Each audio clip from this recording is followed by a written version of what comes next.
Hola, ¿qué tal? Buenas noches a todas las personas que nos están sintonizando el día de hoy en nuestro canal y por estar conectados en este miércoles de Soma. Yo le doy la bienvenida a Verónica Guerrero Bisechi, quien es una artista visual que escribe, cuya búsqueda artística comenzó con Mudanza, una colección de ensayos sobre escritores que abandonaron la literatura convencional para adentrarse en las artes visuales. Ella ha escrito diversos libros como Conjunto Vacío, Palabras Migrantes, Otro Día, Poemas Sintéticos y La Compañía. Fue editora en Tumbona Ediciones, una editorial que construyó un catálogo heterodoxo de títulos sobre arte y pensamiento contemporáneo. También el día de hoy nos acompaña Juan Cárdenas, quien es escritor colombiano que ha trabajado en el mundo del arte contemporáneo como galerista, crítico, curador y escritor de textos para muestras de instituciones y museos. A él le interesa tratar el lenguaje escrito como si fuera un arte plástico, como si fuera una cosa viva que se va construyendo. La artista Daniela Franco, quien también iba a acompañarnos el día de hoy en este miércoles de Soma, tuvo un pequeño problema personal y desafortunadamente no podrá acompañarnos el día de hoy. Sin embargo, bueno, pues yo gustosamente le cedo el micrófono virtual a Vero para que podamos iniciar este miércoles de Soma. Hola Vero, hola Juan, ¿cómo están? Hola, Caro, muy bien por aquí. Hola. Muchas gracias, Qué Caro. bueno. Súper. No, muchas gracias a ustedes. Qué bueno que están aquí en este miércoles de Soma y pues este espacio virtual es de ustedes. Gracias. Vamos a extrañar a Daniela, pero bueno, pues aquí estamos Juan y yo para conversar sobre En una orilla brumosa y pues a mí me pone muy contenta poder volver a platicar contigo, Juan, así de tú a tú, y más sobre este libro que pues me interesa muchísimo saber qué has pensado luego de la lectura y etcétera, pero pues antes de comenzar a conversar quería hacer una breve introducción como para que las personas que nos están escuchando, a quienes agradezco muchísimo que estén conectadas hoy, pues puedan tener una idea de el tipo de cuevas en las que nos vamos a empezar a meter. Y pues para hacer esa introducción, lo primero que yo querría es contar un poco cómo conocí tu trabajo, así en términos más personales. Recordarás que fue este libro tuyo, de hecho, que se llama Tú y yo, el que nos permitió conocernos. Sí. Me tocó, tuve la fortuna de presentarlo en la FILO, en la Feria Internacional del Libro de Oaxaca, hace algunos años, y desde que me lo pasaron, me pareció un experimento fantástico. Es sin duda uno de mis libros favoritos tuyos, ¿no? Aunque tal vez no el más importante. Y es un experimento, una novelita rusa tiene como subtítulo, en el que juegas con la estructura de este meme que dice tú y yo, no sé, piénsalo, y hay algo siempre en medio entre esas dos frases, y pues a través de eso Juan va construyendo una pequeña novelita rusa súper interesante que les recomiendo muchísimo, que además está publicado en una de mis editoriales favoritas del mundo, que es Cajón Desastre, una editorial colombiana fantástica, ¿no? Entonces, bueno, pues para quien le interese que lo busque. Y luego, desde luego, leí Zumbido, pero tal vez el libro que me hizo pensar en invitarte, además de tú y yo, a participar en esta antología fue, no es un video, espérame, Ornamento. Ornamento fue, me parece, el que había leído más recientemente y que es esta novela, digamos, futurista, ¿no? O pensada en un futuro no tan futuro, más bien bastante presente en realidad, que me hizo pensar que podría interesarte la invitación, ¿no? O sea, la mezcla de la experimentación textual que hay aquí, casi caligramática, diría yo, con esa novela más futurista, me parecía que a lo mejor, pues eso, la invitación podía llamarte la atención.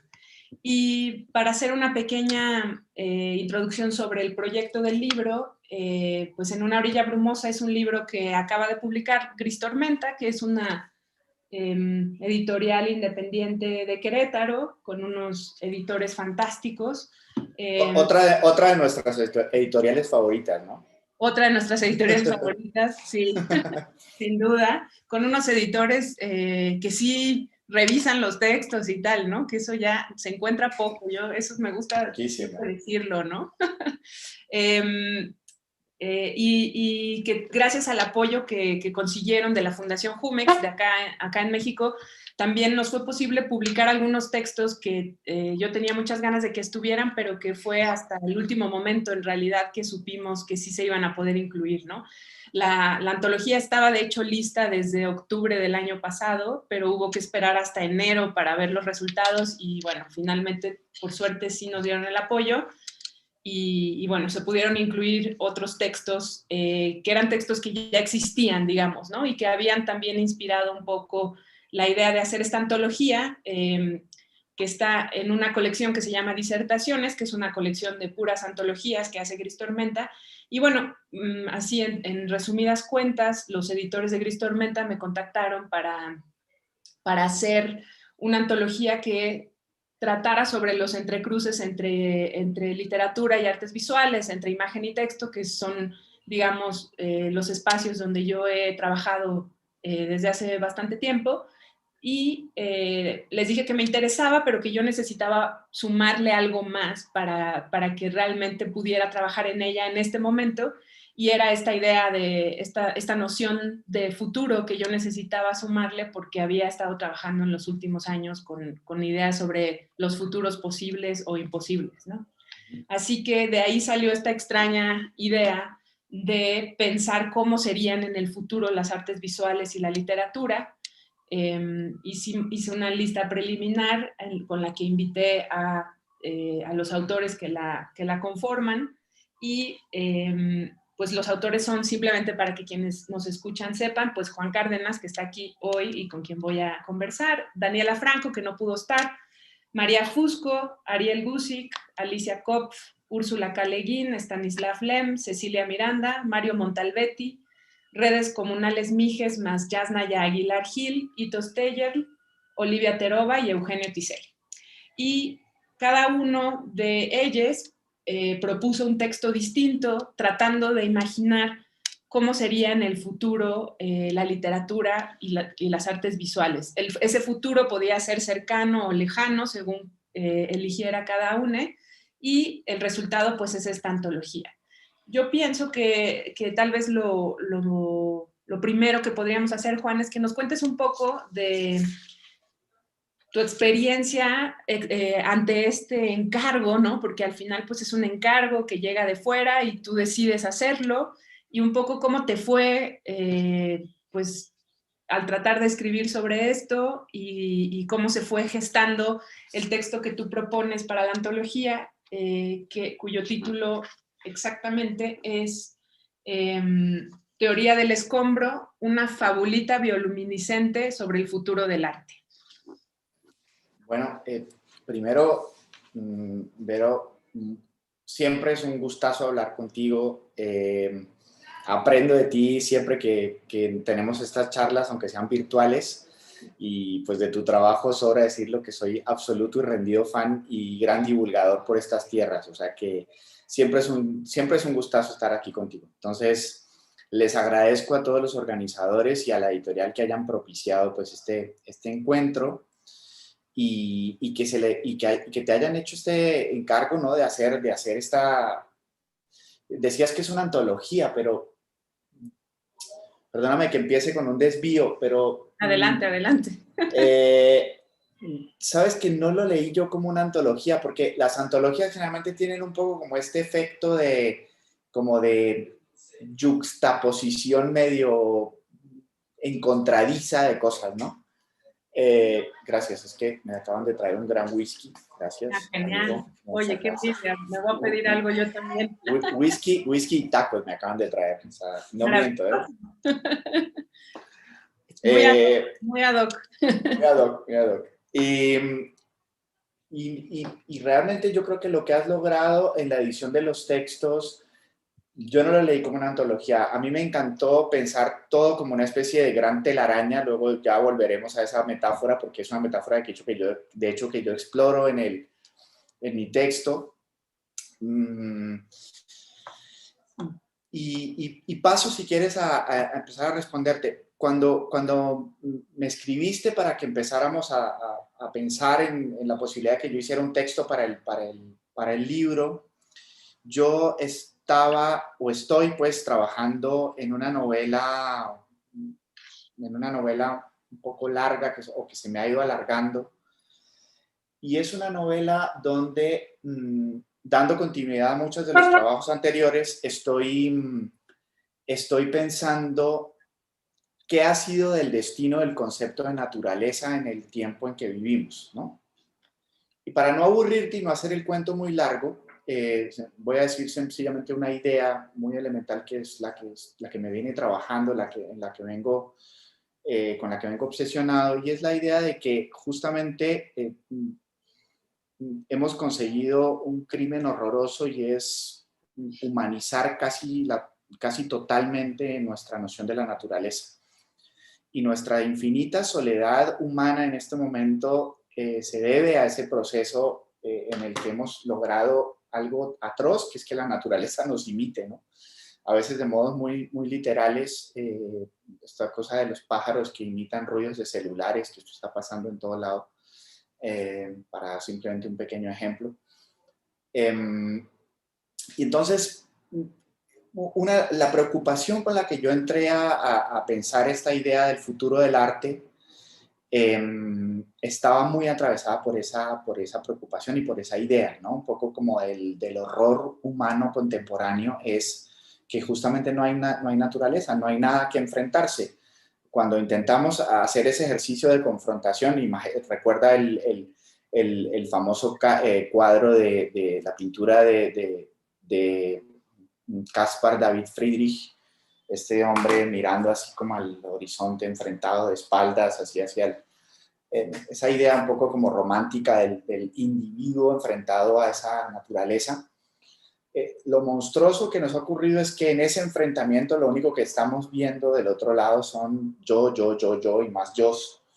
Y entonces no tenemos espacio justamente para idear, para imaginar cómo serían esos vínculos con lo que no soy yo, ¿no? Y yo creo que, digamos,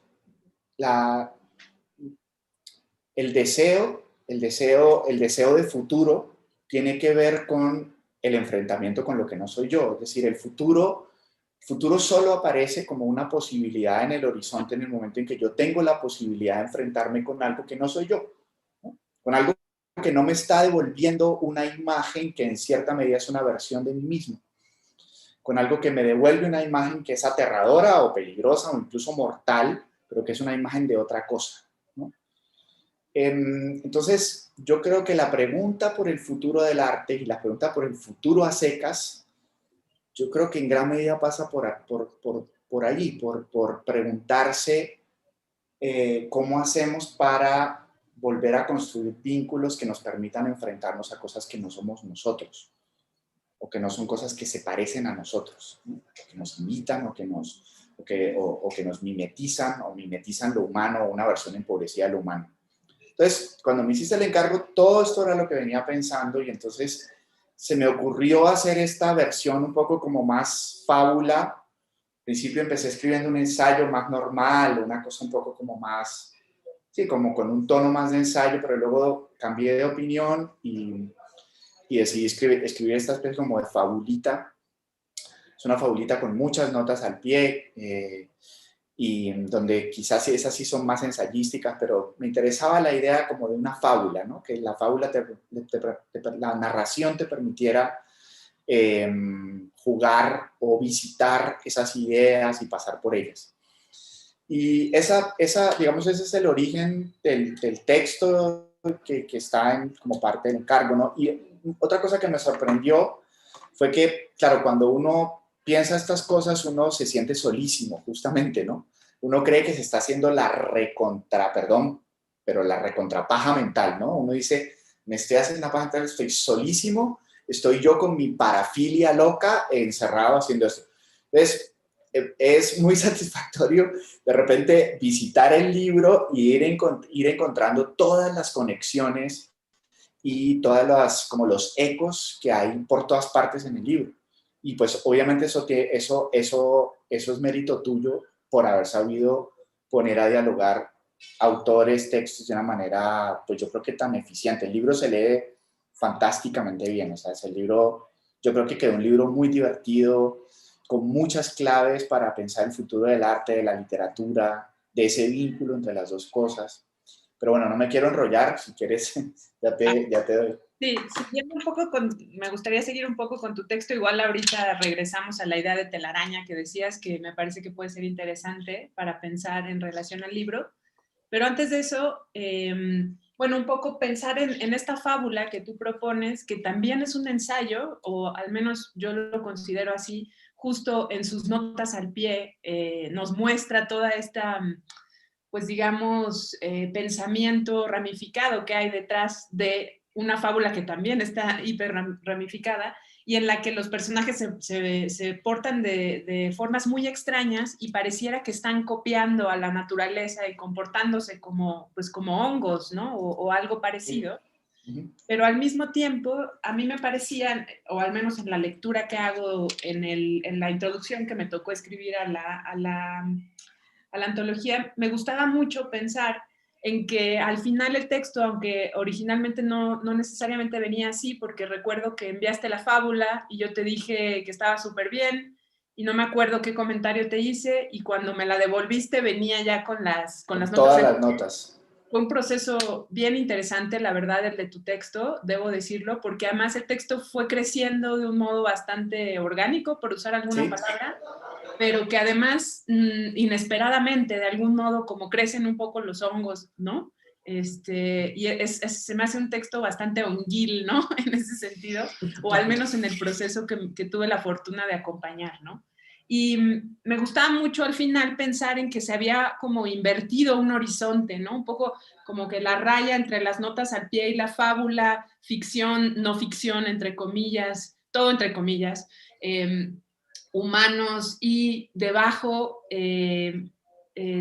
como la teoría detrás de la fábula, pero al mismo tiempo como atender a lo que está bajo el suelo, ¿no? Que creo que hay un interés importante en atender a lo que está bajo el suelo y de hecho es tu texto también el que me permitió pensar en la idea de escrituras desenterradas, ¿no? Que a su vez pues también viene de cosas que ha venido trabajando ya Cristina Rivera Garza y a su vez también Gastón Gordillo, ¿no?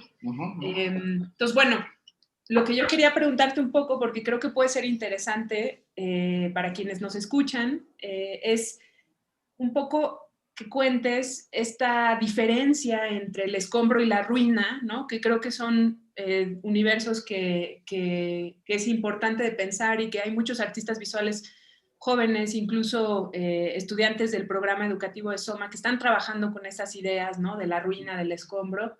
Y me parece muy interesante, pues eso, que cuentes un poco. Voy a leer una de las frases de tu texto, porque al final esta fábula, que es un cuento como tal cual, como un cuento que tiene muchas notas al pie, está también eso, explorando estas ideas de ruina y escombro. Dices, la ruina, digamos, está irremediablemente atada a la servidumbre nostálgica respecto al original y es por eso mismo susceptible de crear una memoria reificada. El escombro ha sido liberado de esa servidumbre y está lanzado hacia el futuro. Eso, no sé si quieras como ahondar un poco por allí. De hecho, en una de las notas, creo que no sé si en esa misma, pero explico que justamente esto se lo debo a Cristina Rivera Garza porque yo soy súper, quien ha leído algunos de mis libros viejos los sabrá, soy como re contra fanático de Walter Benjamin. Y entonces Walter Benjamin, pues obviamente la noción de ruina para él es como re importante, cómo se conecta la noción de ruina con la noción de alegoría, eso son cosas que yo vengo trabajando también hace muchos años desde en la literatura, pero también haciendo como crítica de arte, también vengo trabajando mucho en esas nociones. Y para mí fue un descubrimiento hace unos cuantos años leer un texto de Cristina Rivera Garza donde ella hablaba de Gastón Gordillo y hablaba justamente de esta distinción. Y era un texto de Cristina, curiosamente era un texto sobre un texto mío. Entonces, obviamente, pues para mí fue como muy, muy iluminador, porque yo llevaba mucho tiempo dándole vuelta a la noción de ruina, pero no me había puesto nunca a pensar en la distinción entre ruina y escombro. Y gracias a ese texto de Cristina fue que yo dije, espérate, porque es que aquí está la clave. Había algo en la noción de ruina que siempre me molestaba, que era como muy operativo, pero siempre está esa parte como reaccionaria en la ruina, como de que en el fondo estás deseando que algo se complete, ¿o no? O imaginariamente lo completas, ¿no? Como para restaurar una imagen original que la ruina sería como una especie de indicio o de fragmento, pero sí, de nuevo hay una relación de servidumbre, como lo digo allí, ¿no? Y a mí lo que me parece, pucha, que abre un campo de trabajo enorme, enorme, enorme, enorme, es trabajar esa noción de escombro ligada a lo que Ito Steyer, justamente, que también está en la antología y fue como una cosa como increíble, lo que Ito Steyer llama imágenes pobres. Ella trabaja todo el tiempo con esa idea como de las imágenes pobres, el spam, toda esta cosa, y creo que tiene que ver justamente con eso. A Ito Steyer le interesan esas imágenes pobres, y claro, estamos inundados de esas imágenes pobres, y le interesa trabajar con esas imágenes justamente porque no están atadas a un sistema semántico de ningún tipo de prestigio, linaje cultural prestigioso, lo que sea, ¿no? Sino que esa precariedad, esa pobreza de esas imágenes te permite lanzarlas a un espacio donde todavía no un espacio de lo impensado, un espacio donde todavía no hemos creado ni siquiera normas de relaciones, ni jerarquías, nada. Entonces, a mí eso me parece, pucha, como que el trabajo que queda por hacer con esas nociones es infinito, o al menos para toda una vida. Entonces, bueno, por ahí venía la cuestión, ¿no? Del escombro.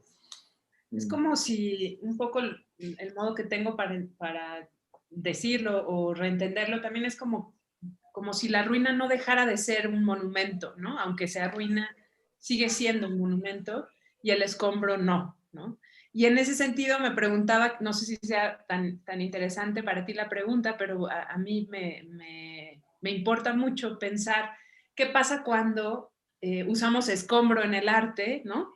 Y entonces se termina por reificar ese escombro o puede mantener su condición de escombro aunque sea una obra de arte en un museo, en una galería, ¿no? O sea, como estas preguntas sobre cómo se resignifican los materiales, últimamente también me importan mucho, incluso desde dónde viene el material, cómo se produce, quién lo produce, ¿no? Y eso, como que me preguntaba frente al escombro, porque muchos artistas han trabajado frente al escombro, y me preguntaba si lo convierten en ruina o en qué o ¿tú qué piensas, pues? Es una pregunta buenísima, buenísima, para la que no tengo una respuesta muy clara, porque justamente era una de las cosas que yo me preguntaba mientras escribía esto. Me pensaba, claro, yo normalmente trato de curarme como de la fantasía del presente y de la singularidad, de que el presente es muy singular, pensando en referencias viejas, ¿no? Y pensaba en Fluxus y pensaba en el arte povera, ¿no? Pensaba como en que son dos momentos donde justamente en un escenario de crisis civilizatoria también es un momento bien, bien peculiar de la, digamos, incluso de la producción industrial, de la crisis de la producción industrial. Hay toda una crisis, incluso si quieres, del sistema de los objetos del mundo, producida por cambios en los sistemas laborales, en los sistemas de producción, etcétera, etcétera, en la crisis del petróleo. Es decir, hay una cantidad de cosas históricas, coyunturales, que hacen que Fluxus o los Povera empiecen a enfrentarse con el escombro. Y mi respuesta en el caso de ellos, creo yo, es que, bueno, ellos terminaron, creo yo, reificando el escombro y terminaron terminaron devolviéndolo a su condición de ruina prestigiosa. Y yo me pregunto hasta qué, y esto por supuesto dicho con el entusiasmo que me producen estos artistas, me encantan, para mí son referencias, siempre vuelvo a sus obras, les doy vueltas, pero justamente lo que yo creo que les pasó a ellos fue eso. Ellos terminaron enfrentándose al escombro de una manera que terminaron creando de nuevo ruinas prestigiosas. Pero lo que yo me pregunto es si eso no es un defecto congénito del objeto artístico en el mundo contemporáneo, en el mundo duchampiano. Eso es como el destino natural de casi cualquier cosa que entra al sistema de objetos del arte, ¿no? Entonces, creo que también eso es una cuestión que obviamente no alcancé a meter, pero que sí valdría la pena considerar en algún momento cuáles serían las relaciones entre ese sistema de objetos del arte y estas nociones que estamos explorando, el escombro, la ruina, la alegoría, cómo se imbrican esas dos cosas. Yo no tengo una respuesta clara, pero quizá a modo de curiosidad te lo comento. Hay otra cosa que me obsesiona mucho desde hace un tiempo, es justamente leer el Giro Duchampiano a partir de un análisis de la estructura espiritual de la mercancía, por decirlo de un modo así muy rápido y muy, perdón si sonó pedante, pero lo que digo es, no se puede pensar el objeto artístico sin pensar la estructura de la mercancía. No se puede. No hay forma. Y lo que yo estoy tratando cada vez más es de introducirme en el corazón de la mercancía para tratar de pensar cómo carajos es que funciona eso y cómo es que eso está determinando los objetos que todavía seguimos produciendo de manera pues incontrolable para museos y galerías y de todo, ¿no? Entonces, no sé, son unas cuestiones que yo no sé si tienen salida fácil o respuesta fácil, pero que creo que al menos tenemos unos indicios de por dónde podría ir la cosa para salir de... Me caí un segundo. Sí, un poquitito. Hola. Sí, pero te Ya, escucho. listo. Sí, ya volví, ¿no? Sí. Ya, no tenía nada más que decir. Sí. No, pues yo tampoco tengo una respuesta, pero creo que esto que cuentas es, digamos, es justo la prueba de lo último que dices, ¿no? Que no hay escapatoria para el arte de ser mercancía, ¿no? Y que, bueno, nos toca pensar qué es esto de la mercancía, porque pienso que, tal como lo dices, el ejercicio duchampiano fue meter un objeto cotidiano al museo y el de Fluxus fue sacar los objetos del museo a la calle, un poco, digamos, así como en términos hiperplanos y generales. Obviamente es más complicado que eso, pero hay como un meter al museo lo que no es del museo y sacar del museo a un lugar, lo del museo a un lugar que no es el museo, ¿no? Y en ambos casos se terminó, digamos, reificando esos objetos como fuere, ¿no? Y se terminaron convirtiendo también en mercancías de valor simbólico y también de valor económico, por supuesto, y bastante alto, ¿no? Entonces sí, pareciera que hay un loop ahí del que no hay mucha escapatoria, que obviamente tiene que ver con el sistema económico en el que vivimos también. Eh, y creo que a lo mejor esto puede dar pie a empezar a hablar de algunos de los otros textos del libro, porque me parece que alguien que explora mucho esta idea de la mercancía convertida en algo completamente distinto y que en el fondo también dialoga con tu texto en muchos sentidos, sobre todo pues en la parte que tiene que ver con los micelios de debajo de la tierra también y cómo se comunican, etcétera, es el texto de Las redes comunales Mijes y Yasnaya Elena Aguilar Gil, que de hecho habla de un momento postcapitalista, ¿no? Que a mí la verdad es un texto que me llena de esperanza en algún sentido, porque está ubicado en un mundo en el que el capitalismo se ve hacia el pasado como una noche, la noche del capitalismo que se superó y quedó atrás, y hay gente estudiándola y rescatando de allí, desenterrando de allí ruinas y escombros, supongo, ambas cosas, Sí. y pensándola, ¿no? Y en ese sentido, me parece que se empiezan a generar esos diálogos entre los intereses que yo tampoco sabía que entre todos ustedes había, ¿no? O sea, me lo imaginé, supongo, en algún nivel inconsciente, pero tampoco pensé nunca que iba a haber tantas conexiones. De hecho, me costó mucho trabajo pensar la introducción porque me parecía que los textos se conectaban de muchas maneras entre todos. Y bueno, al final elegí una manera de acomodarlos sabiendo que podía haber otras maneras, ¿no? Incluso en algún punto conversé con los editores de la posibilidad de que en los anexos, que el libro al final trae algunos anexos, hubiera sido fantástico agregar muchísimas opciones de otros índices en los que podrían haber dialogado los textos, pero eso la verdad no se nos ocurrió sino hasta cuando ya estaba en imprenta el libro o después, ¿no? Como suele suceder. Pero bueno, ya me fui yo también por las ramas. Quería preguntarte un poco, bueno, sobre esto de la mercancía, que creo que es interesante, y también no sé si en algo tenga que ver con esta idea de la telaraña que habías mencionado hace algún momento, y también esta idea de dejar de mirarse a uno mismo y mirar lo otro, ¿no? No sé si hay conexiones allí de las que quieras hablar en algún sentido. Yo creo que sí, sí, este texto justo el que estás mencionando, el de las redes comunales Mijes, a mí me encantó porque es un texto que además está vinculado con muchas lecturas que fueron importantes para la escritura de mi propio texto, curiosamente. Y hay un pensador, un pensador amazónico de los Yanomami que se llama David Copenhague. Escribió un libro precioso que se llama The Falling Sky, y lo digo en inglés porque la historia del texto es curiosa. Él es, tengo entendido no sé si redactó el libro en guaraní, el libro se tradujo al francés, pero no hay original. Entonces, lo que hay original es en francés, luego el libro se tradujo al inglés, yo lo leí en inglés. Es un libro increíble porque es un libro contado justamente desde una perspectiva. Eso a mí me parece increíble. Es decir, nos cuesta comprender que para los pueblos indígenas, ¿no? Para muchos pueblos indígenas americanos,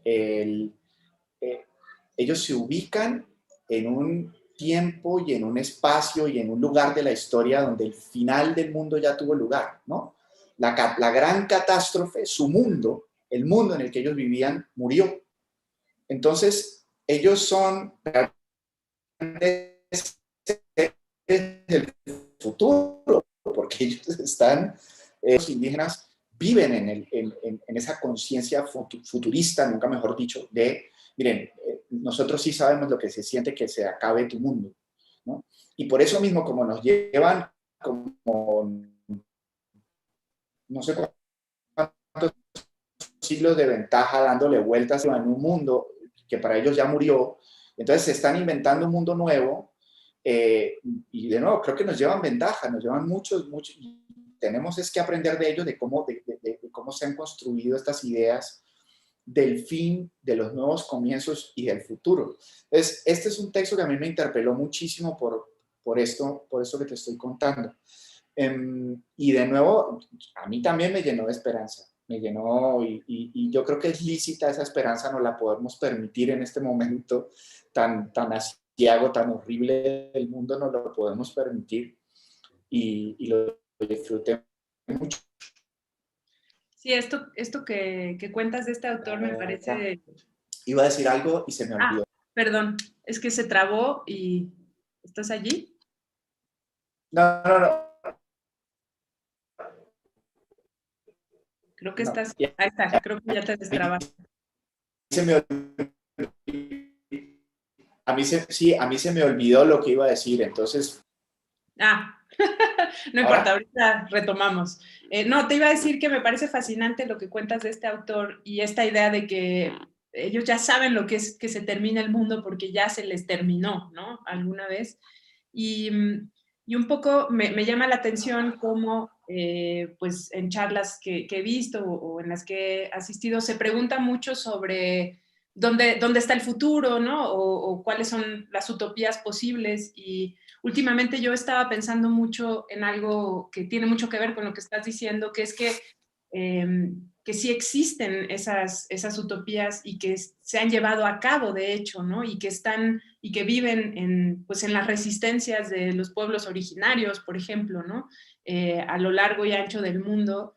Allí hay utopías que están siendo llevadas a cabo, ¿no? O sea, podría pensar en, pues no sé, desde el Ejército Zapatista de Liberación Nacional, que a lo mejor es la más conocida resistencia en México, pero hay muchísimas más, ¿no? De hecho, las redes comunales Mijes y Yasnaya Aguilar, pues también son activistas y también forman parte de un proceso de activismo en defensa de Ayutla, ¿no?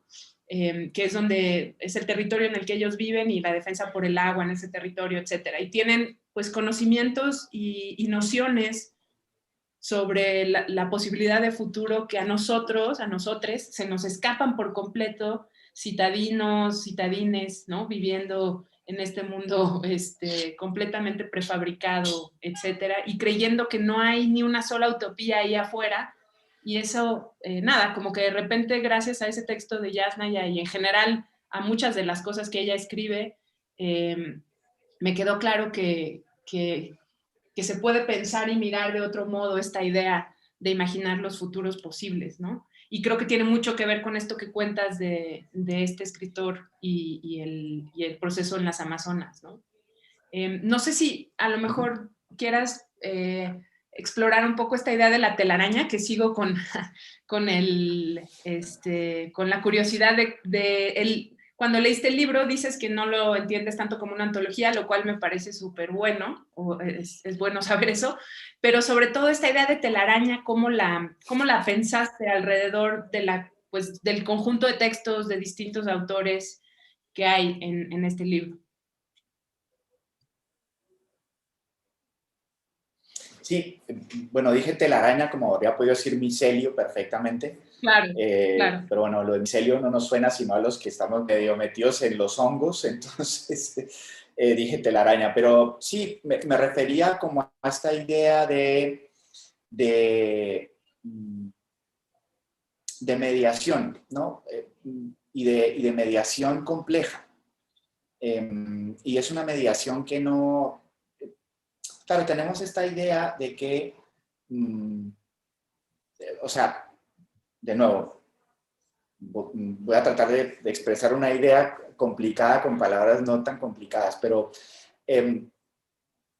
creo que estamos en una época donde por las herencias filosóficas que tenemos, las herencias de la filosofía del siglo XX, tenemos como esta especie de tabú de las formas de comunicación y de mediación, ¿no? Como de, no, es que ten cuidado porque puedes aplastar al otro, ten cuidado porque te puedes apropiar del otro, ten cuidado porque te puedes terminar robándole al otro no sé qué, o puedes... están todas estas... y toda la gente se siente como pisando cáscaras de huevo a la hora de hablar de cualquier cosa, ¿no? Y yo he decidido, y eso es una decisión que es una decisión estética, pero que también es una decisión política, permitirme la posibilidad de equivocarme en el intento de crear redes y de crear nexos, ¿no? Y de crear mediaciones entre cosas que aparentemente no tienen una mediación posible. Y con esto me refiero a relaciones entre pueblos, opciones sexuales, o sea, cualquier cosa, yo qué sé, ¿no? Y que tiene que ver justamente con este mandato básico de la literatura de vamos a jugar a que somos otros, ¿no? Porque yo creo que justamente lo que tiene que ver con lo que te decía al principio de que justamente se nos está obturando el futuro porque todas las fuerzas sociales se han puesto a trabajar para que no podamos imaginarnos que somos otros, ¿no? Y la literatura siempre ha sido eso, y el arte siempre ha sido eso, ¿no? Yo creo que vivimos en el mundo que al Platón de la República le habría encantado. Es decir, es el mundo sin mímesis. El mundo donde la mímesis está prohibida. No, ten cuidado, no imites a esa otra cosa porque te puedes volver te puede hacer daño a ti mismo, pero además le puedes hacer daño al otro, a eso que estás imitando, ¿no? Entonces, yo me rebelo contra esa idea porque yo creo en los poderes de la mímesis, yo creo en los poderes de la imitación, yo creo en los poderes de la mediación. Entonces, claro, si estamos hablando de futuros, necesariamente tenemos que ver cómo hacemos para juntar cosas que no están juntas, para crear vínculos entre cosas que están separadas, para generar telarañas en último, ¿no? Y para ver cómo se generan esos micelios, esas conexiones subterráneas de los hongos, donde no necesariamente, es decir, donde no hay una relación de dominio, no hay una relación de opresión, hay una relación conflictiva, pero yo creo que eso es deseable, porque es decir, las relaciones entre los micelios debajo de la tierra no es que sea el mundo perfecto y maravilloso donde todo es armónico. Eso es una vaina complicadísima. Sí. Y los hongos son heterófagos, es decir, los hongos comen cosas que no son ellos, se alimentan de otras, genéticamente están más cerca de los animales que de las plantas. Entonces, por ahí, digamos, esas eran las intuiciones, las cosas que estaban detrás de la idea de telaraña, y creo que están en el libro, que están por todas partes en el libro, que es lo que a mí más me gustó de la lectura, que es, me sentí teniendo esa experiencia, se están conectando cosas que no estaban conectadas, ¿no? Me gusta mucho esa imagen de cosas que se conectan o que tal vez estaban conectadas y no nos habíamos percatado. No lo habíamos visto, sí. Pero me parece también bien interesante esto que dices sobre la mímesis, porque digo, así como llevándolo como ejemplos muy concretos que espero funcionen. Por ejemplo, siempre ha sido muy castigado en la educación artística copiarle a alguien, ¿no? Y no sé, en muchos procesos artísticos de todo tipo, ¿no? Educativos o de selección o pues de distintas maneras, se castiga la mímesis, ¿no? No, no porque se parece mucho a, ¿no? O es que le copia a. Y me gusta mucho tu rebelión contra la antimímesis, ¿no? O más bien tu apoyo a la mímesis, porque creo que la mímesis también es el modo en el que se aprende con H y sin H el mundo alrededor, ¿no? Así fue como aprendimos lo que sabemos, en realidad, imitando todo lo que está allí alrededor, pero llega un momento en el que esa idea de mímesis se pelea con esa figura tan patriarcal, ¿no? Que es la de la autoría, ¿no? Y que además esa figura tiene sus connotaciones, porque hay mímesis permisibles y hay mímesis no permisibles, ¿no? Está bien si se nota que en tu genealogía de escritura está X, Y o W escritor, pero no está bien si tú usas de cierta manera sus palabras, o bien si distribuyes sus palabras de ciertas maneras, ¿no? Entonces, bueno, en fin, entra ahí quería pensar todo esto en términos así muy más concretos, digamos, porque creo que son cosas que atraviesan al arte y a la literatura, a las artes visuales más bien, perdón, y a la literatura de distintas maneras, y que aunque se discuten, pareciera que no sé, que hay cosas que no cambian, ¿no? Eso parecería, no sé. Antes de que digas algo, nada más decirle a todos los que nos escuchan que nos manden sus preguntas. Ya están llegando algunas, ahora las voy a leer para conversar sobre eso también. No sé si quieras decir algo sobre esto, Juan. Sí, no, me quedé pensando en eso, en el tema de la mímesis, que a mí me obsesiona, y me quedé pensando en otra cosa, ¿no? Y es lo hablaba con unos amigos en otro contexto hoy, y es, viste que a los escritores, a los artistas siempre nos están diciendo, bueno, pero ¿cómo tu proceso creativo? Cuéntame, ¿cómo hiciste tal? No sé qué. Y muchas veces esas preguntas encierran una trampa terrible, y es para decirlo con términos de Mario Montalbetti, a quien aprovecho y lo digo, admiro profundamente, Sí, lo admiro, me parece, aparte de un gran poeta, uno de mis ensayistas favoritos. La idea de que se puede canjear, que esto es un concepto que usa mucho Montalbetti, la idea de que uno puede canjear la obra o el trabajo mismo, ¿no? La opacidad misma del trabajo, de la obra, o la literalidad, para decirlo con Montalbetti, la literalidad radical de una obra de arte, uno la puede canjear por una pequeña explicación donde el autor o el artista o la artista te dicen, sí, mira, te voy a explicar mi proceso. Entonces hay una especie como de coincidencia perfecta entre la explicación de la obra y yo creo que otra de las cosas lindas del libro, que aparece, creo yo, de maneras muy distintas en todos los textos, es la necesidad de volver a enfrentarnos con esa literalidad radical y esa opacidad radical de la obra, ¿no? Con esa opacidad radical del objeto o de la experiencia o de la cosa que se está propiciando con la obra. Volver a tener la valentía de sumergirse en eso sin necesidad de desear, ¿no? Ese canje, ¿no? Explícamelo, cuéntamelo, pero no, pero espera, eso no me vale sencillamente con que me hayas mandado esto. Cuéntame tú cómo sufriste, esto cómo tiene que ver con tu identidad racial o de género, cuéntame lo que hay detrás. What's your story, ¿no?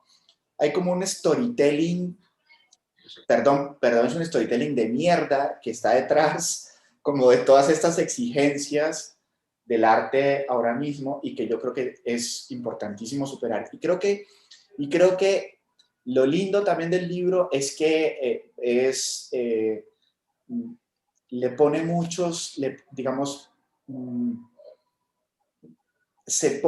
los textos están puestos en una clave que te permiten mirar esa situación con ojos muy críticos, ¿no? Creo yo. Pero bueno, en fin, no.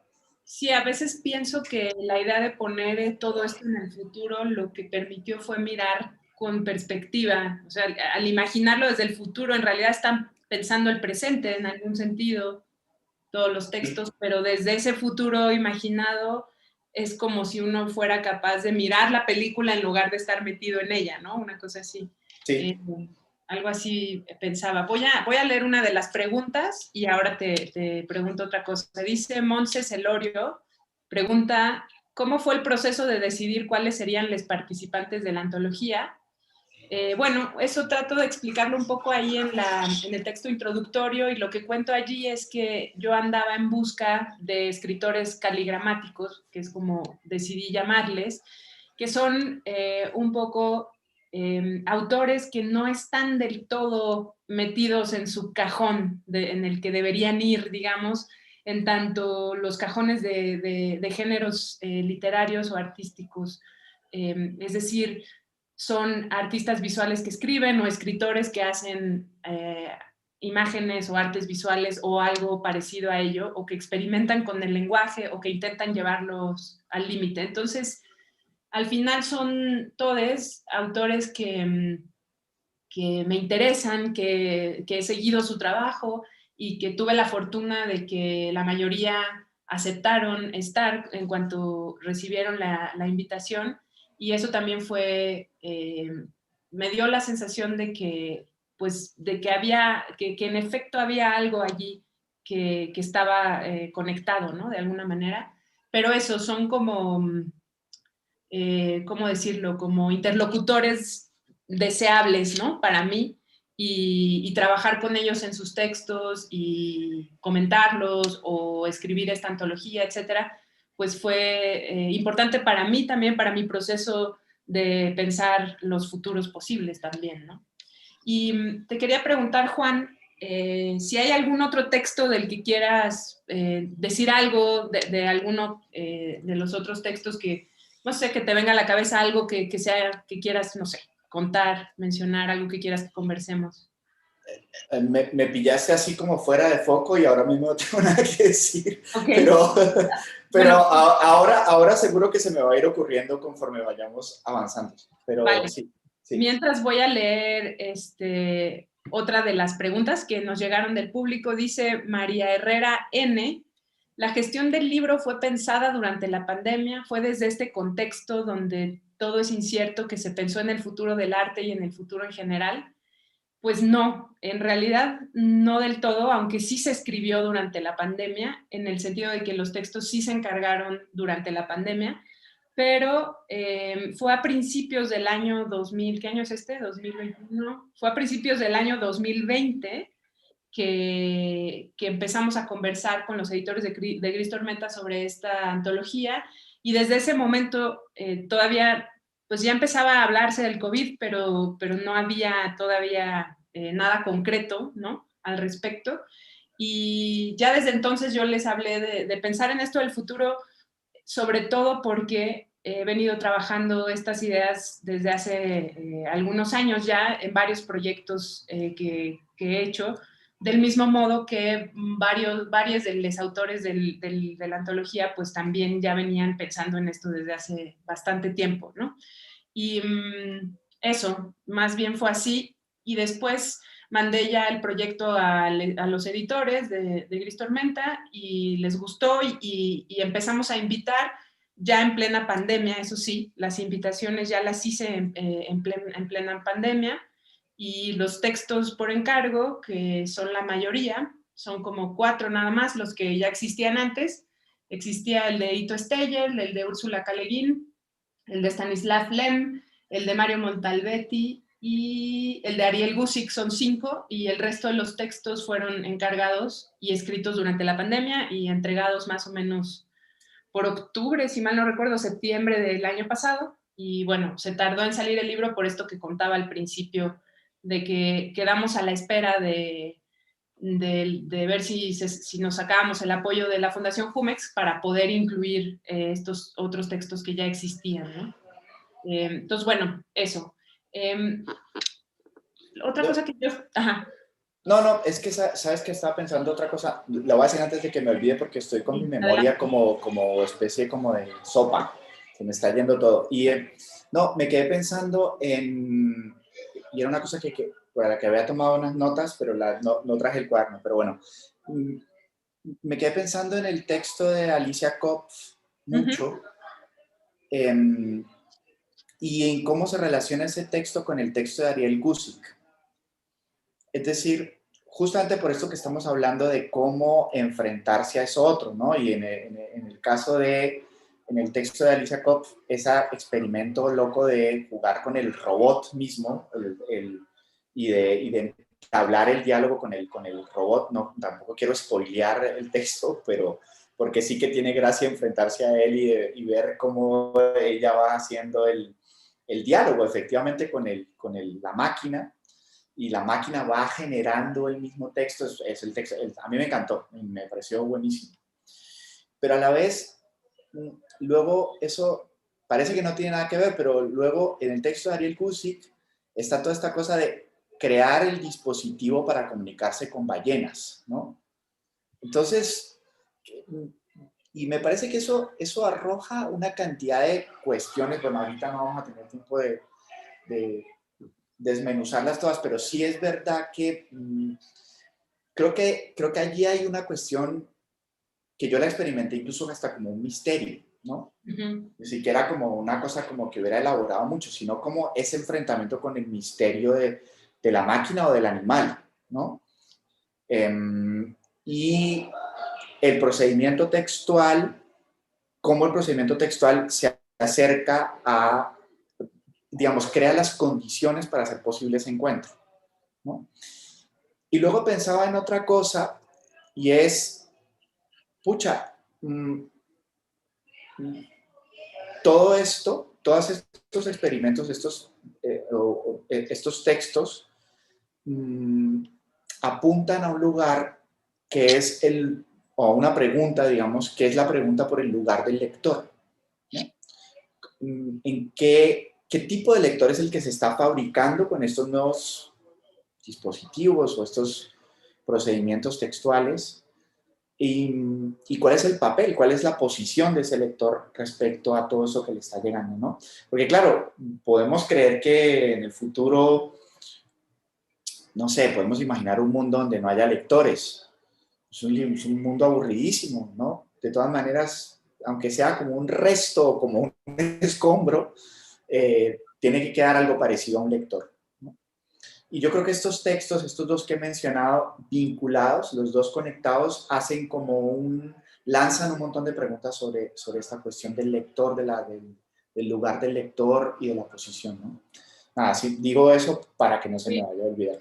No, y creo que tiene mucho que ver con lo que me parece un buen modo de seguir pensando en lo que planteabas al principio por un lado, de la mimesis, pero sobre todo de mirar lo otro, ¿no?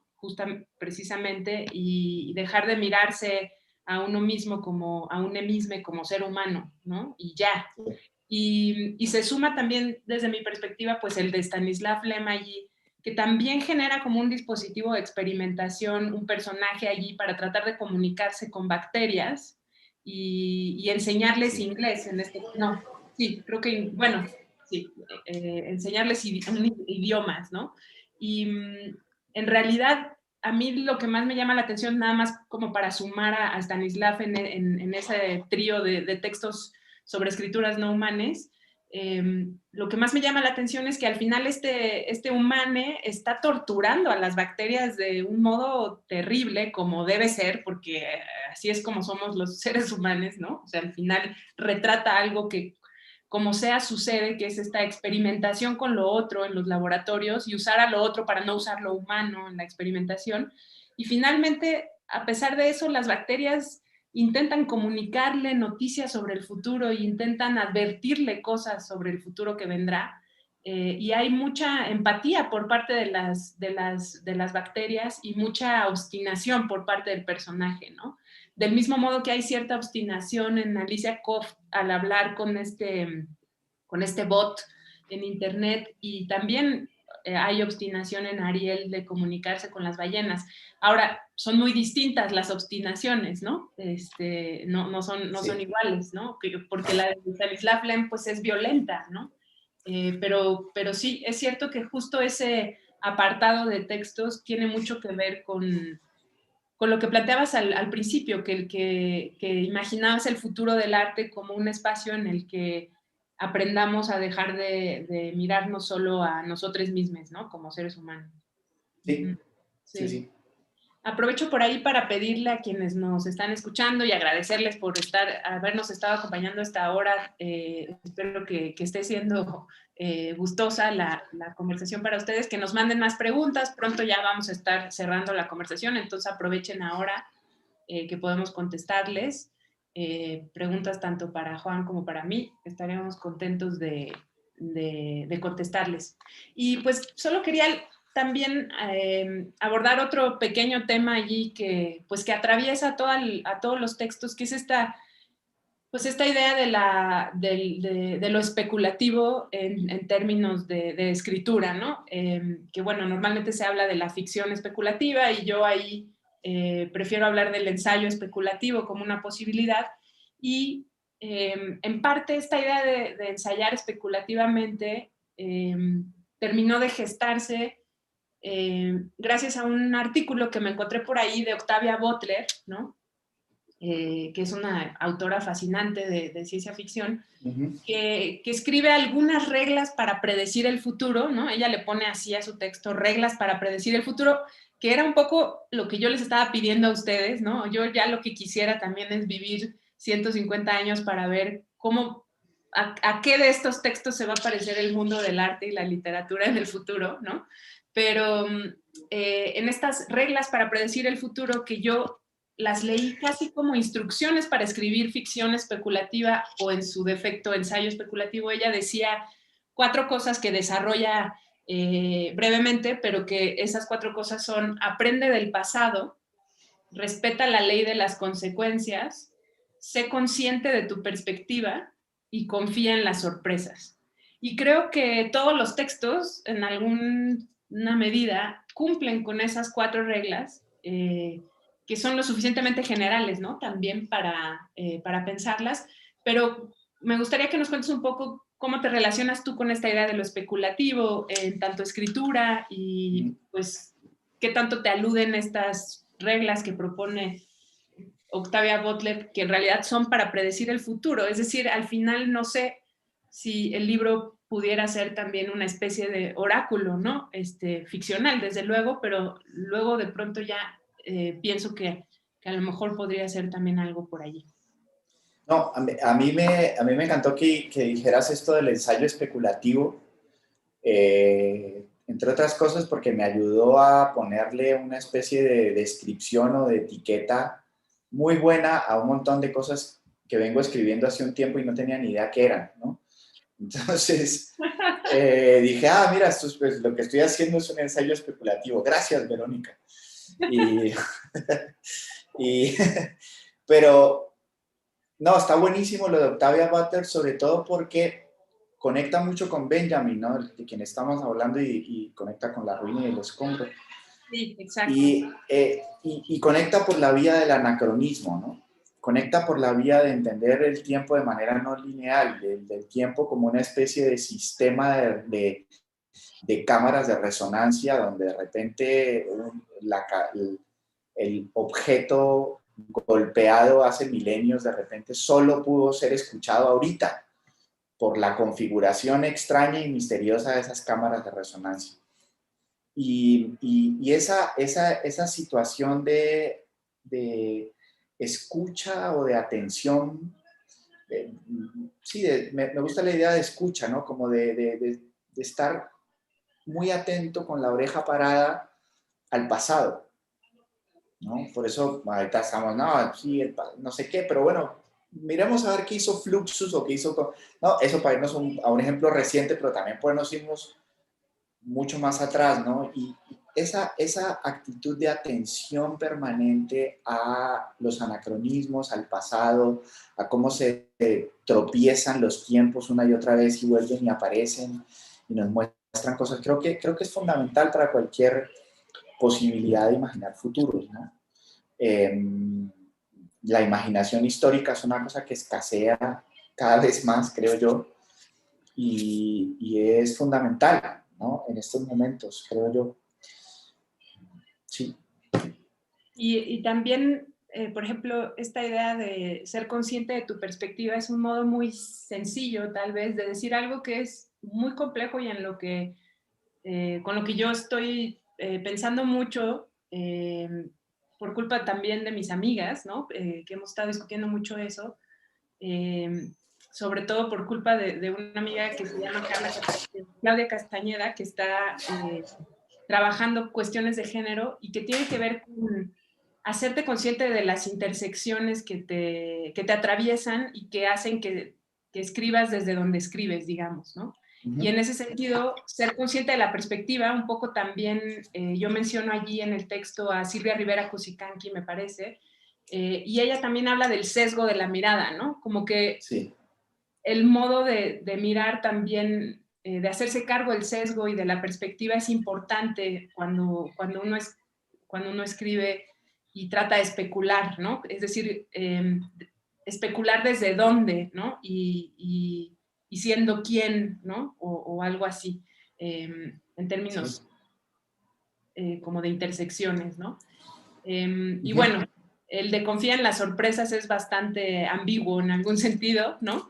Y lo de respetar la ley de las consecuencias me parece así como de básico también, ¿no? Como de no por pensar en el futuro necesariamente puede pasar, sí puede pasar cualquier cosa, sí puedes imaginar cualquier cosa, pero tiene que haber un modo en el que eso se desarrolle que no esté sacado de la manga, ¿no? Algo así. Bueno, también preguntan por allí, Natalia de Getau, ¿dónde o cómo se puede acceder a la antología? Alicia Laguna, ¿en dónde se puede comprar el libro? Yoreli Valero, perdón, quiero el libro, ¿dónde se consigue? Bueno, el libro está siendo distribuido en este momento, debe estar pronto a llegar a las librerías grandes, pero pueden conseguirlo en las librerías pequeñas y eso sería un gesto maravilloso apoyar a las librerías pequeñas que tanto nos apoyan también a nosotros, los autores. Y esas librerías pequeñas acá en México son Casa Tomada, también lo tienen en Impronta Casa Editora, que está en Guadalajara, pero que pueden pedirlo con envío. Está en El Desastre, en El Desastre Libros, que está en la Nápoles. ¿Dónde más? Seguramente se me están escapando otras, pero pueden también entrar en la página de Gris Tormenta y allí tienen ellos una lista de las librerías con las que trabajan, ¿no? Así que bueno, yo recomiendo mucho eso, acercarse a las librerías pequeñas, a la que les quede más cerca y comprarlo por allí o pedirlo en línea a alguna de estas mismas librerías, que casi todas tienen entrega a domicilio. ¿Qué más? ¿Cómo fue para mí escribir el prólogo? Pregunta Monse Celorio. Pues la verdad fue algo que disfruté muchísimo.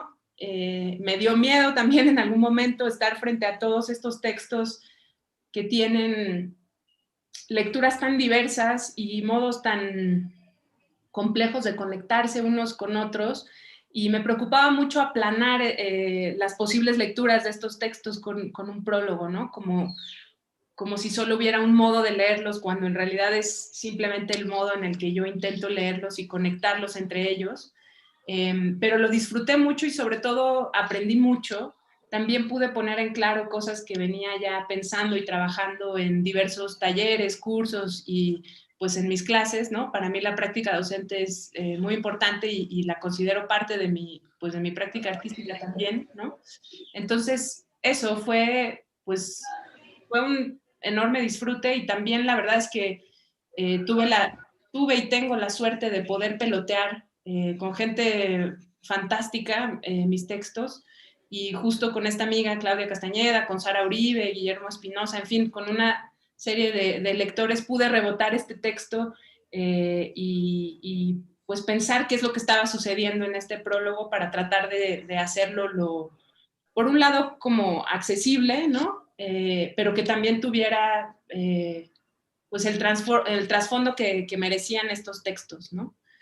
¿Qué más hay por aquí en las preguntas? Dice MS Yanis, queremos segunda parte, ¿cómo sería un futuro sin el deseo ligado al capitalismo, formas de vida, comportamientos, etcétera? Y Brenda CC comenta, sí, que haya una segunda parte, suena muy interesante el contenido del libro, felicidades. ¿Se te ocurre algo sobre esto, Juan, de cómo sería un futuro sin el deseo ligado al capitalismo? Formas de vida, comportamientos. Está buenísimo. Hay una cosa en la que vengo pensando hace unos pocos días, y yo creo que buena parte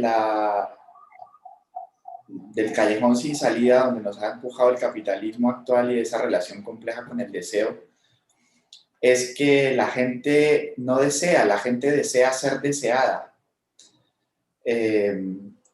Esto, perdónenme la paja mental, pero voy a llegar a un lugar que quizá haga sentido. Y es justamente, creo que buena parte de todo lo que estamos haciendo como arte, como literatura, es interesante a veces hacerse una pregunta elemental delante de una obra de arte, y es decir, ¿la persona que hizo este objeto desea o quiere ser deseada? ¿No? Y esa pregunta elemental te da muchas respuestas sobre la relación con el capitalismo actual y su posible vía de escape, ¿no? Porque yo lo que creo es que tenemos que trabajar desde la idea de desear, no de la idea de ser deseados, ¿no? El deseo es lo que yo creo que todavía conservamos en nuestro corazón de la energía del Big Bang, creo yo. O sea, es la energía de la expansión del universo, es la que está en nosotros y se manifiesta como deseo. El deseo de ser deseado es una cosa horrible que queremos como, no sé, eso es como anti-Big Bang, eso es anti-expansión del universo, sigamos expandiéndonos, ¿no? Y deseemos. Y eso es lo que creo que no sabemos hacer o cada vez hacemos peor, no sabemos desear. Pero en fin, esto nos lleva a otras mil cuestiones, pero en fin. Y No. lo que sí puedo decir es que en el libro hay un montón de claves y de cosas en los textos que te pueden permitir pensar esto desde la cuestión del deseo, ¿no? Me parece increíble esto que dices, además como algo que ya me voy a robar para mis clases, ¿no? Por esto de mirar al objeto y preguntarse si desea o quiere ser deseado, me parece súper exacto, atinado, sencillo pero complejo, ¿no? También. Y sí, qué súper buena respuesta. Muchísimas gracias. ¿Qué más? Hay otras preguntas aquí. Dice, a lo mejor esta te interesa responderla, Juan. Dice Denise SN, pregunta, ¿cómo deciden, me imagino que se refiere a los autores, en qué parte de la historia, hablando del futuro creado a partir del pasado, se basan para desarrollar sus especulaciones del futuro? Pucha, yo no me basé en nada así muy específico, como de una época o algo así. Más bien me dediqué a observar el presente.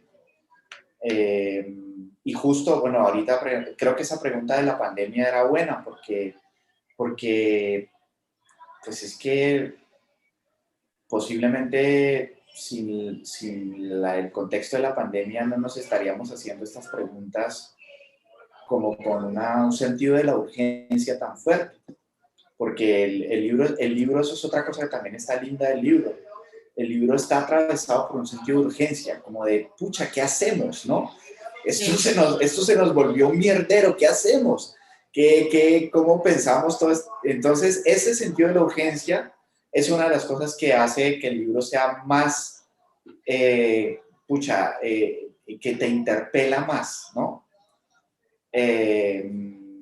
Entonces, pero sí, es todo lo que puedo decir. El sentido de urgencia y la relación de leer el presente y leer el pasado están ahí en los textos de un modo muy fuerte. Y luego también María Pérez te pregunta, Juan, ¿cómo observas esa convergencia de la que hablas del lenguaje con el arte plástico en el lenguaje del día a día fuera de la literatura? Pucha, es una gran pregunta y no sabría responderla muy bien, así que voy a seguir balbuceando, me lo perdonarán. Pues yo creo que es que la literatura se nutre de lo que no es literatura. La literatura solo existe gracias a que es un lenguaje que logra incorporar los lenguajes que no son literarios, ¿no? Lo hermoso de la literatura es su tensión, es la tensión del lenguaje literario con los lenguajes no literarios, ¿no? Mencioné el texto de Kopf, que creo que lo hace muy bien en esa tensión justo como con el lenguaje del robot, el lenguaje de la máquina. Entonces, creo yo que la pregunta es muy interesante, pero yo no sabría responderla más que diciendo de manera un poco desviada eso, ¿no? Se trata de pensar cómo el lenguaje literario, que obviamente es un lenguaje codificado, que es una cosa es un lenguaje que es una convención social, cómo ese lenguaje solo existe, curiosamente, gracias a su relación con los lenguajes no literarios, con lo que está por fuera de la literatura. Muy bien. Bueno, pues no sé si quieras agregar algo más. Yo solo quería contarles a quienes nos escuchan, que no lo dije al principio en la introducción, se me hace que se me fue la onda con los nervios, pero bueno, mencioné a los autores de todo el libro, pero también decirles que un poco la parte de la propuesta del libro está en el modo en el que decidimos organizar el índice, y que esa es pues solo una manera de leerlo, pero que creo que puede terminar de aclararles a todos los que están ahora escuchando cómo están pensados estos futuros, tratando de contestar un poco a lo que nos preguntaba Denise, que digamos en realidad no es que los autores se centren en algún hecho histórico del pasado para armar específico para armar sus textos, pero sí en nociones del presente, ¿no? Como bien dijo Juan, de distintas maneras, ¿no? Y que están pues repensadas y que podemos sentir que podrían suceder, pero que no han sucedido o sí ya sucedieron, pero no estábamos al tanto y creemos que podrían suceder en el futuro, ¿no? Pienso. Y bueno, esta organización del libro propone que las escrituras del futuro, y pensando la escritura como artes visuales, pero también como literatura, es decir, pensar la escritura como imagen o como texto indiferenciadamente, estas escrituras del futuro podrían ser tal vez autónomas e ininteligibles, perdón, ese sería un modo de pensarlas, no humanas, que son de las que más hablamos hoy con Juan, migrantes, antónimas y desenterradas, que son también de las que estuvimos hablando con Juan, porque su texto de hecho cayó dentro de esa noción, aunque en realidad todos los textos se conectan con todas estas, de algún modo, con todas estas nociones, o al menos con varias de ellas, ¿no? Y justo en esto de la pregunta de Denise me da para seguir pensando esto de que no hay un pasado concreto, me gustaría contarles como un poco a modo de cierre y también aprovechar para preguntarte, Juan, si quieres decir algo más, pero contarles sobre algo que dice Margaret Atwood, que a mí me gusta mucho, que cuando le preguntan justo sobre esta idea de la ficción especulativa, que para mí, para Juan, es mejor hablar de ensayo especulativo, me parece, para ambos, pero sirve lo que se ha pensado, obviamente, sobre la ficción especulativa. Ella dice que hay como libros que vienen de una genealogía que desciende, digamos, de La Guerra de los Mundos, de H.G. Wells, y que estos son libros que tratan, pues, de marcianos que llegan a la Tierra con tentáculos y con tentáculos con los que pueden succionar sangre, y que hay otra genealogía de ciencia ficción que a lo mejor más bien desciende de libros o de literatura más pensada como de la saga de Julio Verne, y que habla de viajes en submarinos o en globos aerostáticos, ¿no? Y que son cosas que sí podrían pasar, a diferencia de las que decía antes de los marcianos, que son cosas que definitivamente no podrían pasar, dice Margaret Atwood. Y ella un poco se adscribe a esta segunda línea genealógica de las cosas que, no podrían, que sí podrían pasar, y no porque, ella dice, no porque lo digo tal cual como ella lo escribe, no porque no me gusten los marcianos, me apresuro a agregar, simplemente los marcianos no caen dentro de mi conjunto de habilidades. Cualquier intento serio de marcianos hecho por mí sería muy torpe, ¿no?